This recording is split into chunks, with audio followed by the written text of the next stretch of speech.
بسم الله الرحمن الرحيم. الحمد لله رب العالمين والصلاة والسلام على رسول الله صلى الله عليه وسلم. السلام عليكم ورحمة الله وبركاته.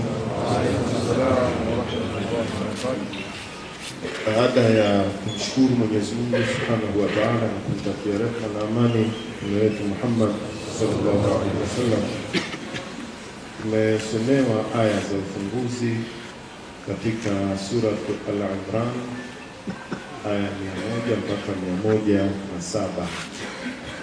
Mara nyingi ni aya tunazisoma katika mikutaniko yetu hii ya mara moja kwa mwaka kwa ajili ya tamasha la kitaifa, kushana ujumbe uliomo ndani yake na pia kuangalia namna nzuri ya kujitahidi kuendelea kudumu katika utekelezaji wa mafundisho ya Mwenyezi Mungu Subhanahu wa Ta'ala. Aya 100, Mwenyezi Mungu Subhanahu wa Ta'ala anasema baada ya billahi minash shaitani rajim, ya ayyuhalladhina amanu in tuti'u fariqan minal ladhina utul kitaba yaruddukum ba'da imanikum kafirin. Enyi mlioamini, ikitokea mkawatii baadhi ya waliopewa kitabu, watakurudisheni kuwa makafiri baada ya Uislamu wenu. Aya inatukumbusha na imeanza kwa kuita kundi maalum kwa mujibu wa sifa walizo nazo. Mara nyingi tunakumbushana ni utaratibu ambao Mwenyezi Mungu ameuweka katika kufikisha ujumbe kwa makundi mbalimbali ya jamii kupitia maneno yake matukufu. Na kulingana na sifa watu walizo nazo wataitwa kwazo. Kuna ya ayuhal kafirun, ya ayyuhalladhina amanu, ya ayyuhan nasu, na mfano wa ya ahlul kitab na mengine mfano. Kwa hiyo wataitwa watu kwa mujibu wa sifa walizo nazo. Sasa wanapoitwa waumini ni watu ambao wamemwelekea Mwenyezi Mungu kwa nadharia na vitendo, na wanautekeleza Uislamu wao katika ngazi yao binafsi, ngazi yao ya kifamilia na ngazi ya kijamii. Sasa wanaelezwa hapa kwa kuonywa na kuaswa. Wataalamu wa lugha wanafahamu vizuri namna ya mtiririko ya sentensi hizi zinapokwenda. Inaposema ikitokea, in tuti'u, kwa maana ya kwamba si kawaida waumini wakapeleka utii mahala pasipo kwa Mwenyezi Mungu na mtume, ama si kawaida kwa waumini kupeleka utii mahala pasipo stahiki. Ndio maana ya kuanza na ikija kutokea. Sasa ikitokea, madhara yake yameoneshwa mbele. Ikitokea mkawatii baadhi, na imetaja neno baadhi ya waliopewa kitabu, fariqan minal ladhina utul kitabu, baadhi ya waliopewa kitabu watakurudisheni kuwa makafiri baada ya Uislamu wenu. Na hawa baadhi ya waliopewa kitabu, wafasiri mbalimbali wameeleza, na wengi tumekuwa na ufahamu wa kuwaelewa kama baadhi ya waliopewa kitabu ni watu waliopewa vitabu nje ya Qur'an. Lakini leo unapoisoma aya hii, kuupeleka utii kwa watu, kwa mapadri, kuupeleka utii kwa maaskofu ni jambo ambalo halipo kwa waumini katika ule mtiririko wa kawaida. Lakini kuupeleka utii kwa baadhi ya wanaopindisha mafundisho ya Qur'an, ili ni jambo lipo.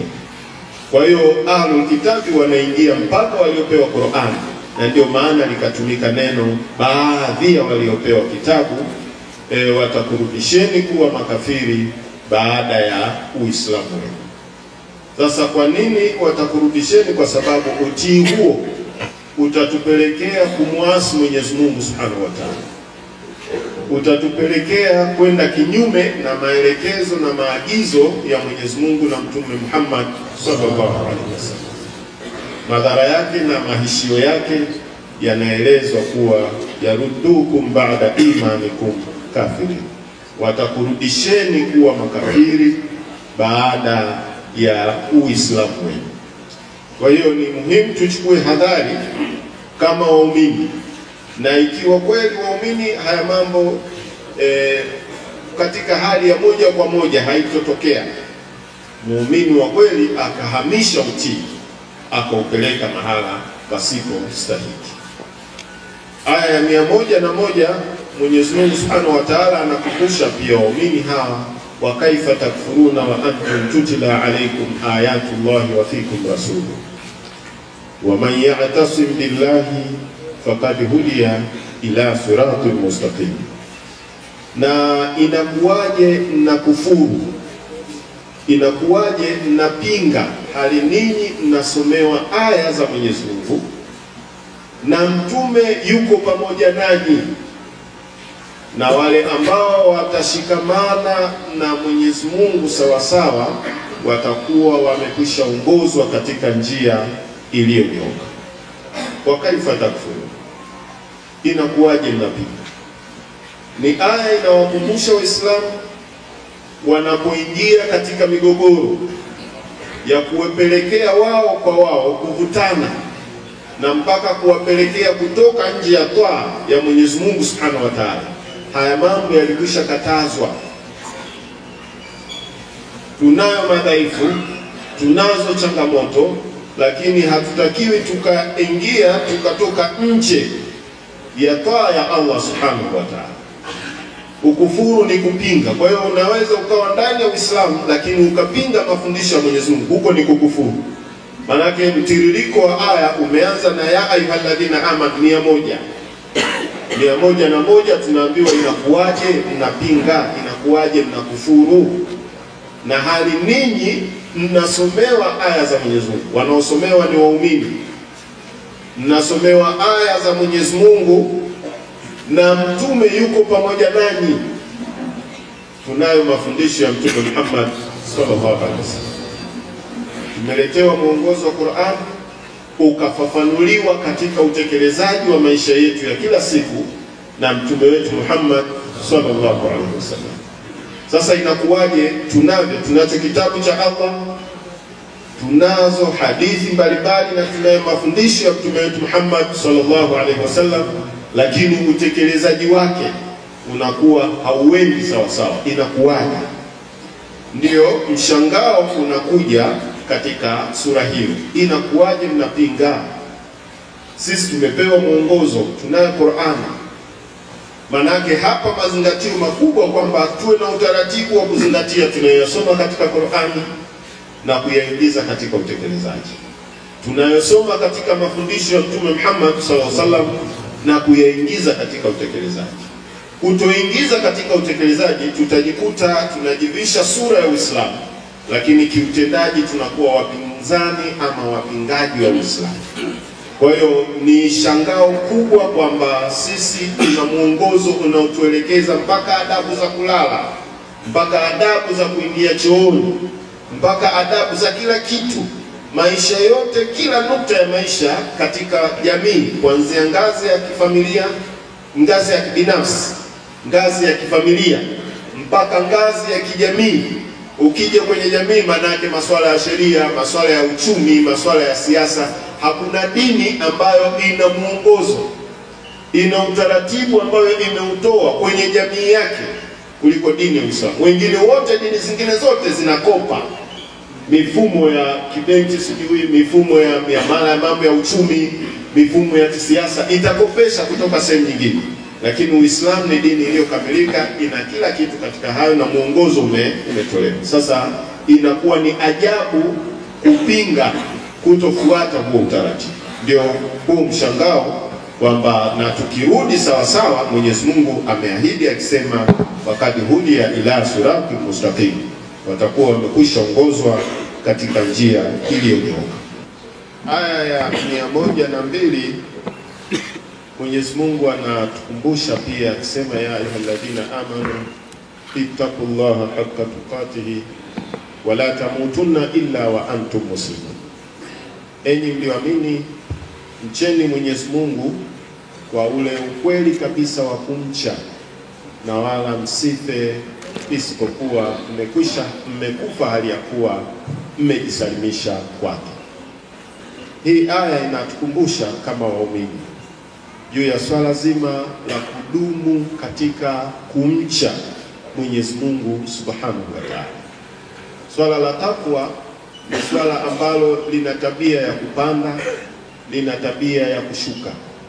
Yako mambo ambayo ukiyafanya yanaweza kukupelekea kuishusha takwa yako ama uchamungu wako, na yako mambo ambayo ukiyafanya yatapelekea kuupandisha uchamungu wako. Kwa hiyo kule kitendo cha kuendelea kudumu na mambo ya kuipandisha takwa ikaendelea hivyo, tumetakiwa tuendelee kuishi katika hali hiyo mpaka mwisho wa uhai wetu. Vitendo vyetu na mfano wa haya kujitahidi sana yatupelekee kutubakisha katika uchamungu na uwepo wetu katika mazingira haya. Mambo mengi tuyachukue kama sehemu ya mafundisho, sehemu ya mafunzo kwa vitendo katika kutujenga na kutubakisha katika uchamungu ambao tudumu nao mpaka mwisho wa uhai wetu. Lakini aya ya 103 Mwenyezi Mungu Subhanahu wa Ta'ala anasema, wa'tasimu bihablillahi jami'an wala tafarraqu, na shikamaneni kwa kamba ya Mwenyezi Mungu nyote wala msiachane. Wadhkuru ni'matallahi alaykum idh kuntum a'da'an fa'alafa baina qulubikum wa asbahtum bi ni'matihi ikhwana. Na kumbukeni neema ya Allah iliyo juu yenu.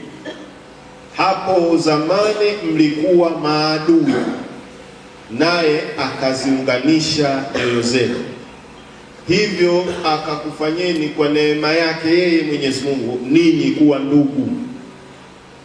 Wa kuntum ala shafa hufratin minan nari fa ankadhakum minha, na mlikuwa ukingoni mwa shimo la moto wa Jahannam, naye akakuokoeni nalo.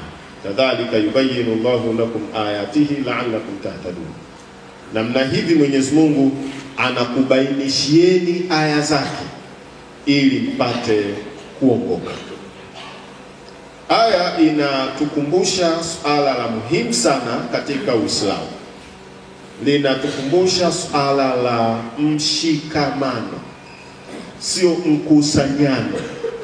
Wa'tasimu bihablillah, shikamaneni kwa kamba ya Allah, shikamaneni kwa ajili ya dini ya Allah, shikamaneni kwa ajili ya kuifanya dini ya Allah iwe mfumo wa maisha katika jamii. Shikamaneni ili tuweze kuifanya dini hii iwe mfumo wa maisha katika jamii. Suala la kushikamana ni jambo la muhimu na ni jambo la lazima. Na vile vile kwa kujua hatari hiyo, adui amekuwa akifanya juhudi mbalimbali, juhudi kubwa sana za kuhakikisha lazima kugawanya mapande ya makundi ya Waislamu ili wasiweze kuwa nguvu moja na kitabu chao kimoja, wakaweza kufuata huo mwongozo mmoja kuiongoza dunia. Kwa hiyo juhudi hizi ni kubwa, na sisi kwa kulielewa lile lengo kwa ukubwa wake ndio tunaweza kuona thamani ya kushikamana. Pale ambapo hatutolielewa lengo kwa ukubwa wake, bado tunaweza tukafika mahala tukawa tayari kufarikiana kwa mambo madogo madogo. Unayefarikiana naye ana nafasi katika kuhakikisha anaongezea nguvu ya kuipeleka hii dini mbele. Wewe pia unayo nafasi yako ya kuipeleka hii dini mbele. Lakini inapofika mahala ukaona ni bora kufarikiana, ni bora nihakikishe mimi ninachofanya fulani hafanyi, fulani akikosea ndio mimi furaha yangu. Tukienda kwa sura hiyo, maana yake tunaendelea kuwa bado hatutoweza kufikia. Kazi hii ni kubwa na ina maadui wakubwa. Maadui wakubwa na wana mbinu nyingi, na kila uchao kumekuwa na juhudi kubwa za uharibifu zinaendelea kufanyika. Zinahitaji watu kushikamana, watu wa jamii moja kushikamana. Sisi jamii ya Waislamu tukashikamana, kuanzia ngazi zetu binafsi, kwenye familia zetu, kwenye jamii zetu, tukawa tunaishi kwa mshikamano mzuri, kwa tabia na mwenendo wa Kiislamu. Hakuna ambaye anaweza akaukwaza Uislamu usiweze kushika hatamu katika maisha ya jamii. Hakuna ambaye anaweza kuukwaza. Uislamu mzuri, tabia zake nzuri, nyenendo zake nzuri, matendo yake mazuri, hata vyakula vyake pia Uislamu mzuri. Watu wengi wamekuja kujifunza siku hizi baadhi ya vyakula vilikuwa vinaitwa vya Kiislamu. Kisikia pilau ujue ni Muislamu. Hakuna mtu wa dini nyingine ambaye alikuwa anajua kupika pilau.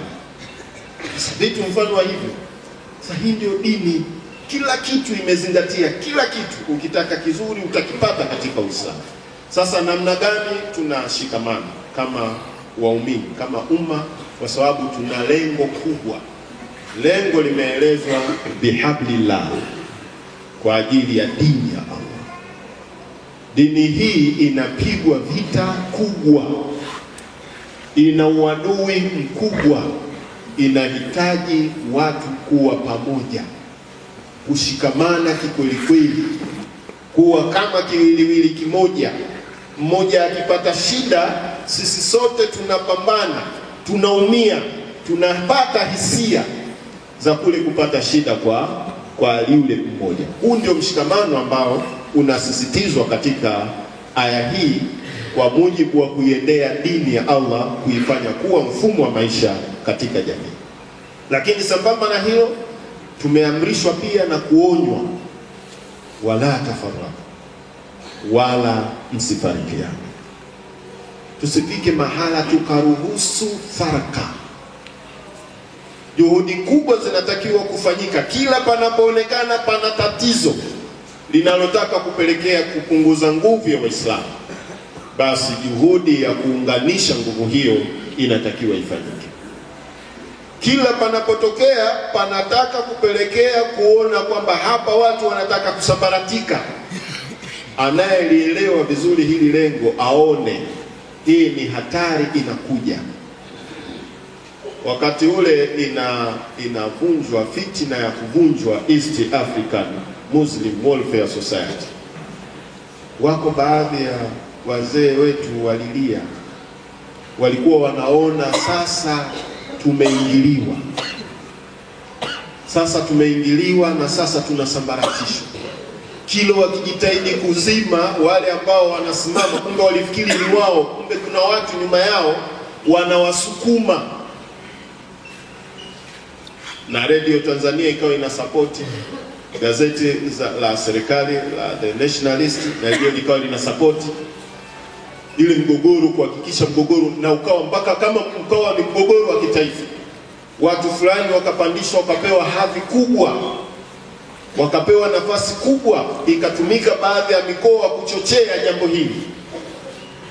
Wako watu walilia, wanakutana wanalia, sasa umoja unaondoka, na uliondoka kwa ajili ya fitina, kwa sababu wanajua nguvu ya umoja, nguvu ya umoja wa Waislamu. Kwa muda mfupi watu walifika hatua, sasa wanakuja kwenye kuanzisha university, waishaingia maskuli haya. Juzi nilikuwa naongea na katibu hapo Singida, tunaoneshwa shule za Muslim hapa Singida miaka ya 1000 ngapi huko nyuma.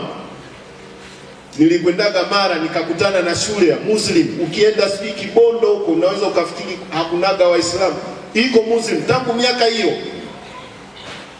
Sikwambie Pwani, Dar es Salaam na Pwani, nenda kaskazini huku, na sehemu tulikwenda na milimani kule Same ndani huko, nimepasao majina, kwenye milima, tukapewa story ya kuanzishwa Muslim school. Watu wamepambana, wamekaa pambana na uongozi wa mkoloni, wanafika hatua wanaanzisha. Ukija Machame huku ziko shule wameanzisha Muslim school. Mtu anatembea kutoka Machame anakwenda Dar es Salaam kwa gavana wa Kiingereza wa mwisho yule kutaka ruhusa, kwa sababu yule Mange amekataza kujenga Islamic. Huyu anakwenda na anapata ruhusa, anajenga Muslim school. Nchi nzima ilikuwa hiyo, East African Muslim Welfare Society. Hii ni nguvu ya umoja. Nguvu ile ilionekana kabla ya kuingia kwenye kuimarisha mambo ya elimu, ili watu waje kwenye masuala ya uchumi na kuja kwenye mambo ya afya. Nguvu ile ikauawa kabla hata elimu haijasimama sawa sawa, ikauawa. Wakati huo upande wa pili unaendelea kupeta kujiimarisha kielimu, umekuja kwenye mambo ya masuala ya uchumi, umekwenda kwenye mambo ya afya. Sasa leo wanapokuwa wanajitangaza, wanajitoa, si kwamba nguvu hizi, jitihada hizi hazikuwepo kwa upande wa pili. Kwa hiyo sisi tunaokwenda na safari hii, mambo ya msingi tunayotakiwa kuyazingatia ni kuhakikisha tusije tukatolewa katika ule umoja wetu. Fitina yoyote itakayokuja ni muhimu sana kuichukulia hadhari, kwa sababu itavunja nguvu ya kitaifa. Hii ni safari tumeianza na tunakwenda nayo, lakini safari hii tunakwenda nayo kwa sababu tuko wamoja. Leo kila mmoja ametumia gharama zake, nauli zake, ametoka alikotoka. Watu wameingia hapa, tumepokea watu mpaka saa 7 saa 8 za usiku, wanaingia na magari hapa. Wengine wameshushiwa sijui wapi, wanaambia nenda hapo, wanatembea kilomita kadhaa kutokea Puma uko kuja hapa Chungu. Anakuja hapa haji akitaraji kupata, anakimbilia umoja wa Waislamu. Tunatakiwa tuuenzi umoja huu, tuuthamini umoja huu. Na tumelala tumeiona hali na wala hakuna mtu aliyepata shida. Mchana jana hali watu wa jikoni walivamiwa. Sasa akapita mmoja na taratibu zake za kigaidi kwenye kugawa, ikawa nagawa maharage matatu, ugali mkubwa, maharage kidogo. Sasa mtu akimtazama sura hivyo anambia ndio hayo nenda. Kumbe anatumia, kumbe hakuna mboga. Sasa utajua, na hakuna mtu aliyetoka na kinyongo. Mtu anaondoka pale anacheka kakaa. Haikuwa issue, kwa sababu sicho kilichotuleta. Tulichokikimbilia hapa ni huu umoja. Umoja huu ni silaha kubwa. Sasa ni muhimu sana, na umoja huu utavunjwa, na unaweza ukavunjwa kwa kutumia akili tu, kwa kutumia fitna. Ni muhimu kuwa makini sana na kila ambacho tunaona hichi ni kiashiria kitakachotupelekea kuweza kuvunja umoja huu. Hii ni safari muhimu na ni safari kubwa, na alhamdulillah tunakwenda. Asbahtum bi ni'matihi ikhwana, kwa neema yake Allah akakufanyeni ninyi kuwa ndugu.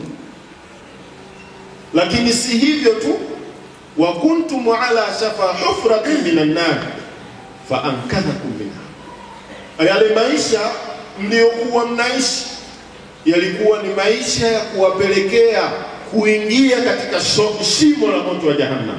Mwenyezi Mungu akakuokoeni nao. Angalia thamani ya watu kuwa wamoja.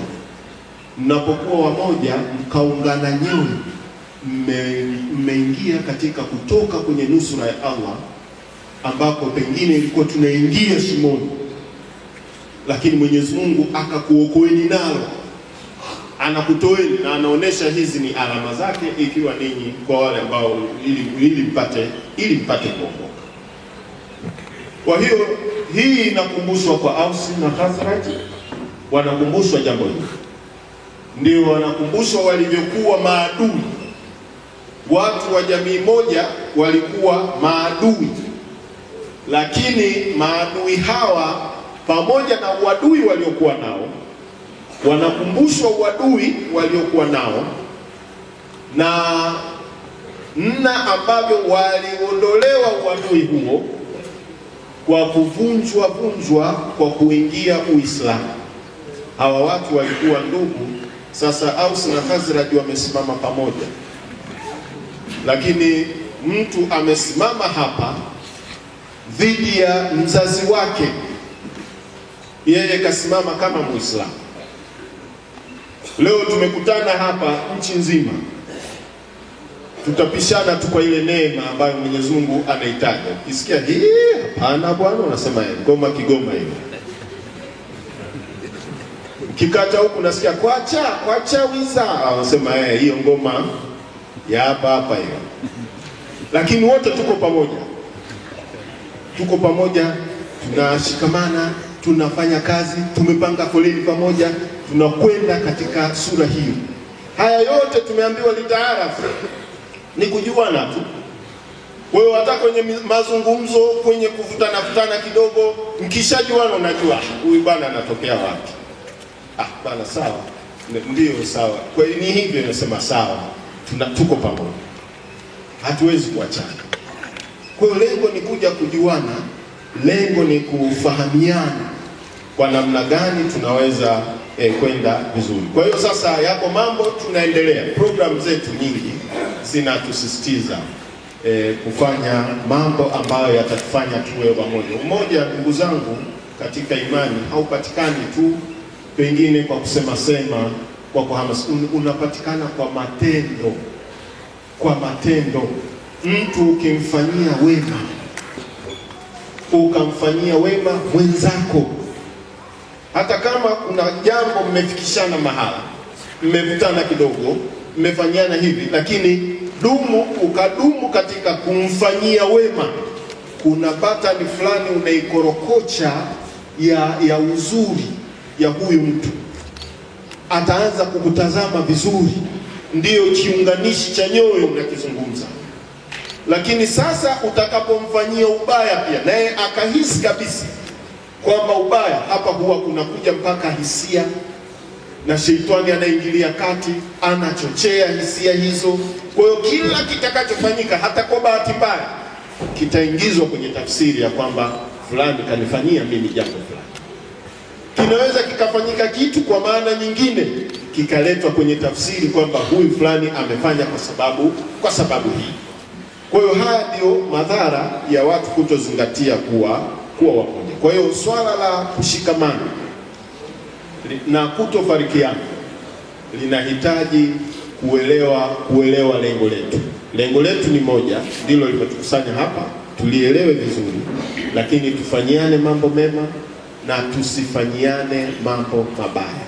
Tujitahidi kuvumiliana, tujitahidi kusaidiana, tusisengenyane, tusitetane, tusisababishiane magomvi, tusitengezeane fitina. Haya mambo tutakapojitahidi sana kwa ndugu, kwamba kuna mtu umeshindwa kufanya, bora ukae kimya kuliko kuchochea jambo fulani likapelekea huyu akamuona huyu adui zaidi. Wakati wote tuko kwenye chungu kwamba ni viongozi wa KKU, ni wanaharakati wa KKU, tunakwenda kwa ajili ya lengo letu ni kubwa, linahitaji nguvu zaidi kuliko kuparaganya na tukabaki kakundi ka watu wachache. Tunaweza kuendelea kupiga mark time na tusifike kule ambako tunakusudiwa. Aya 104, Mwenyezi Mungu Subhanahu wa Ta'ala anasema waltakum minkum ummatun yad'una ila alkhair wa ya'muruna bil ma'ruf wa yanhauna 'anil munkar wa ulaika humul muflihun. Na wawepo katika ninyi watu watakaofanya kazi ya kulingania heri, wakaamrisha mema na wakakataza maovu, na hao ndio watakaokuwa wametengenekewa. Hapa aya inatukumbusha kuwepo kwa kundi maalum. Hili kundi linakuwa na sifa, umma linakuwa ni umma. Umma ni kundi maalum lenye sifa ambalo lina kazi ya kuwapeleka watu katika kheri, na katika kuwapeleka huko itafika hatua waamrisha mema na itafika hatua ya kuwakataza maovu. Lakini kabla halijawa kundi, bado ile kazi ya kuwaleta watu kwenye kheri inaweza ikawa shida pia. Kwa hiyo sisi hapa ni kundi. Yale maisha yetu tu na tabia zetu na mwenendo wetu unaweza ukawa ni sababu ya kuwavuta watu kupenda shughuli tunazofanya hizi, kupenda harakati hizi, kuona umuhimu wa kushiriki katika harakati hizi ni kwa sababu ya namna ambavyo sisi tutakuwa tunaishi katika mazingira hayo ambayo tunaishi. Kwa hiyo kuna swala baada ya hapo, itakuwa ni rahisi ukiwaleta watu kwenye kheri, itakuwa rahisi kuwaamrisha, lakini pia itakuwa rahisi kuwakataza. Na haya ni mambo yanayozungumzwa. Qur'ani inazungumza mambo ambayo ni maumbile tulioumbiwa. Mtu mwingine wa dini nyingine anaweza kuichukua aya hii akaifanyia kazi kimaumbile na akaweza kufanikiwa, na wamefanya hivi. Wako watu wamelea watu, wamewaandaa watu, wamewatengenezea upendo, wamewatengenezea huruma, wamewavuta kwao. Sasa wana uwezo wa kuwaamrisha, wana uwezo wa kuwakataza. Popote atakapokuwa, nafasi ya kwanza inakuwa dini yake, kwamba bana, hapo ulipo lazima dini yangu, tena dini yenyewe dhehebu lake lazima uhakikishe linakuwa na nafasi ya kipekee. Mengine ndio yatafuatia. Anaweza akatoa kiongozi wa nchi agizo ama elekezo, alafu akatoa kiongozi wa kiroho agizo la kupinga elekezo hilo, na ukaona nguvu inapokuja na tafrani za hapa na pale zikaja kujitokeza. Kwa hiyo yote haya yanatokana na maandalizi ya kwamba kuna kundi la watu limeamua kufuata zile kanuni za kumlea mwanadamu, za kuishi na mwanadamu kama timu. Mkishaishi kama timu, mtaweza kuamrishana na pia mtaweza kukatazana yaliyo mambo maovu. Lakini aya ya 105 Mwenyezi Mungu anasema, wala takunu kalladhina tafarraqu wa ikhtalafu min ba'di ma ja'ahumul bayyinatu wa ulaika lahum adhabun adhim. Wala msiwe kama wale waliofarikiana na kukhitilafiana baada ya kuwajia dalili zilizo wazi za kuwakataza hayo, na hao ndio watakuwa na adhabu iumizayo. Kwa hiyo hapa tunaonywa kuhusu pia kufarikiana na kukhitilafiana. Kuna ikhtilafu, lakini pia kuna farqa. Ikhtilafu zinakwenda, tunaweza kukhitilafiana. Tutakapovumiliana tunaweza kwenda tukafika hatua tukaenda vizuri. Lakini ikhtilafu ambazo zitatupelekea kuingia kwenye kufarikiana, maana yake ni muachano wa kutoweza kuonana tena, wa kutoweza kuwa pamoja, lakini tuko duniani. Hili ni neno la Kiswahili, fulani akafariki, maana yake fulani ametuacha, muacho ambao hatutoonana tena. Kufariki maana yake ni kuachana ambako haitowezekana kuonana. Sasa watu wanafarikiana, wote wako hai, maana yake hawatokuwa tena na mahusiano katika jambo hili la kuliendea neno. Sasa hili ni onyo, tumeonywa. Hawa nyuma walikuwa hivyo, mambo ya kuruhusu ikhtilafu zikawa ni ikhtilafu, na hapa kipindi fulani miaka fulani 70 kuja 80 90 huku kukachocheka ikhtilafu hizi ndogo ndogo, kutikisa kidole sisi kufanya hivi, ikawa ni shida. Watu watolewa msikitini, wengine wanamwagiwa maji, wengine hivi, yani wengine wanafungiwa msikiti kwamba marufuku wewe uruhusi. Kuna mtu yuko mlangoni anamtazama, mtu akitazama suruali yake tu anaambia hapa uruhusi kuingia, utakie kuswali. Sasa hivi vitu vyote hivi ni vitu vimetengenezwa ili kuhakikisha kwamba mtu anakaa anaumia, yule anasema Allahu Akbar na huyu anasema Allahu Akbar, lakini huyu anamtazama yule kama adui. Tena adui kweli kweli. Akimwona tu mtu alivyovaa vile anamtazama, anamuona tayari ni adui. Hata salamu anaweza asitikia, akiambiwa salamu alaykum kama kanuna, yani anamuona ni kafiri zaidi ya kafiri. Sasa haya tumetengenezewa. Kwa hiyo tujitahidi tusiingie huko, kwa sababu tutaingia katika adhabu iumizayo. Lakini mwisho Mwenyezi Mungu anatuasa, anasema hii ndo wala takunu, anasema yauma tabyaddu wujuhum wa taswaddu wujuhu fa amma alladhina swaddat wujuhuhum akafartum ba'da imanikum fadhuqul adhaba bima kuntum takfurun. Siku ambayo tunaelezwa kuwa siku hiyo ni siku ambayo nyuso zitanawiri na nyuso zingine zitakuwa zimesawidi. Ama ambao nyuso zao zitasawijika wataambiwa, je, mlikufuru baada ya kuamini kwenu? Basi onjeni adhabu kwa vile mlivyokuwa mnakufuru. Kwa hiyo kuingia kwenye kufarikiana, tunaingia kwenye kujikufurisha. Kuingia jahannam kumfiha khalidun, inaingia. Lakini hapo anaulizwa, je, mlikufuru baada ya kuamini kwenu? Basi onjeni adhabu kwa vile mlivyokuwa mmekufuru. Na aya ya mwisho ndio inaeleza sasa wale ambao wa amma alladhina biyadhat wujuhuhum fa fi rahmatillahi hum fiha khalidun, ama wale ambao nyuso zao zitakuwa zimenawiri watakuwa katika rehema ya Mwenyezi Mungu, wao humo watadumu milele. Kwa hiyo tujitahidi ndugu zangu katika imani, katika mwenendo na namna ambavyo tunakwenda, tujue maishilizio yetu yatakwenda sambamba na kuulizwa vile tulivyoishi, na michango yetu mizuri na mibaya ndiyo yatakayotengeneza matokeo yetu katika maisha ya baada ya kutoka hapa duniani. Wa bikauli hadha astaghfirullah li wa lakum, wassalamu alaykum wa rahmatullahi wa barakatuh.